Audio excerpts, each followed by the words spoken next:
আসসালামু আলাইকুম। ওয়ালাইকুম আসসালাম রহমতুল্লাহ বরকাতুহ। আমার নাম মোহাম্মদ মিঠু মিয়া। আপনি তো কোন দলের কোচ? আমি হচ্ছে পাবনা জেলার কোচ। এখানে প্রাথমিক বিদ্যালয়ে কোন দলের কোচ দায়িত্ব পালন করছেন? জোরগাছা ইউনাইটেড সরকারি প্রাথমিক বিদ্যালয়ের। চ্যাম্পিয়ন হয়েছে আপনার টিম? জি ইনশাল্লাহ। আপনার টিমের প্রস্তুতিটা কতদিনের ছিল? প্রায় 1.5 বছরের। 1.5 বছর প্রস্তুতি। গতবার ঠিক আছে আমরা হচ্ছে এখানে তৃতীয় স্থান অধিকার করছি, ইনশাল্লাহ এবার হচ্ছে চ্যাম্পিয়ন। চ্যাম্পিয়ন হয়েছে। জি এই 1.5 বছরে প্রশিক্ষণটা যে করছেন এটা অনেক খরচের ব্যাপার স্যাপার। কিভাবে ইনশাল্লাহ। এখানে হচ্ছে প্রাথমিক পর্যায় থেকে ঠিক আছে আমাদের হচ্ছে কোনো হেল্প ছিল না।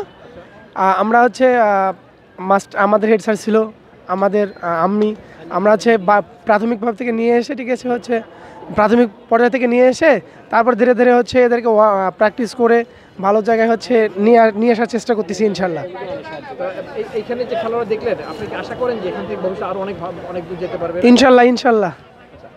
এই খরচটা কে দিয়েছে আপনাদের এই লম্বা সময় ট্রেনিং এর জন্য? এই লম্বা সময় ট্রেনিংয়ের জন্য ঠিক আছে আমাদের হেডমাস্টার ছিল পাশে, তার পাশাপাশি আমরা ছিলাম।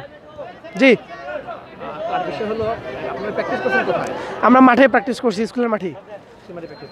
জি জি জি স্যার, ধন্যবাদ।